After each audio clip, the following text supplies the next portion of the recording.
বাঘের থাবায় হজম হয়ে গেল আফগানরা। আরো এক ম্যাচে জয় টাইগারদের। টানা 4 সিরিজ জিতল জাকেররা। শুরুতে শরীফুল, সাইফুদ্দিন, নাসুমদের বল আর ব্যাট হাতে জাকের, শামীমের ক্যামিওতে জয়ের পথে থাকে দল। তবে বিপদের মুখে আরো একবার সোহানের বাজিমাত। শেষ দিকে শরীফুলের ব্যাটেও আসে ঝড়। টাইগারদের দুর্দান্ত জয় নিয়ে বিস্তারিত থাকছে প্রতিবেদনে। ৯৫ মিটারের বিশাল ছক্কায় বলটাই হারিয়ে ফেললেন নুরুল হাসান সোহান। একাধিকবার বল হারিয়ে দলের জয় তুলে নেন। দুটো ম্যাচেই টাইগারদের জয়ের কাণ্ডারি। সবাই হতাশ করলেও সোহানকে যোগ্য সঙ্গ দেন শরীফুল ইসলাম। তাই তো শরীফুলকে সম্মান দেখাতে ভুল করেননি সোহান। আফগানিস্তানের দেয়া ১৪৮ রানের লক্ষ্যে ব্যাট করতে নামে বাংলাদেশ। তানজিদ তামিম, পারভেজ ইমন দুই ওপেনারই ব্যর্থ। সমান 2 রান করে ওমর জায়ের বলে উইকেট হারান তারা।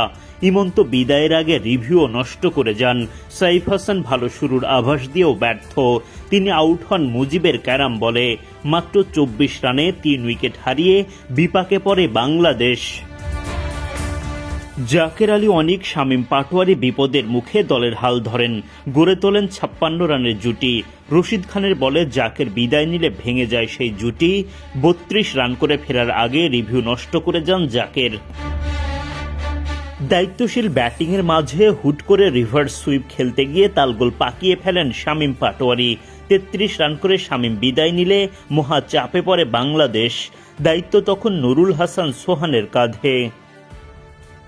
এক প্রান্ত থেকে সতীর্থরা বিদায় নিতে থাকলেও সোহান তার দায়িত্বে থাকেন অবিচল। শেষ পর্যন্ত লড়াকু ব্যাটিংয়ে দলকে এনে দেন দারুণ জয়। এক ম্যাচ হাতে রেখেই সিরিজ নিশ্চিত করল বাংলাদেশ। শুক্রবার সিরিজের দ্বিতীয় টি-20তে আফগানিস্তানের মুখোমুখি হয় বাংলাদেশ। টস জিতে আগে বোলিংয়ের সিদ্ধান্ত নেন টাইগার অধিনায়ক জাকের আলী অনিক। আফগানদের হয়ে ওপেন করতে নেমে ইব্রাহিম জাদরান এবং সেদিকুল্লাহ আতাল দেখে শুনে ব্যাটিং করতে থাকেন। পাওয়ার প্লের 6 ওভারে বিনা উইকেটে 35 রান তোলেন তারা।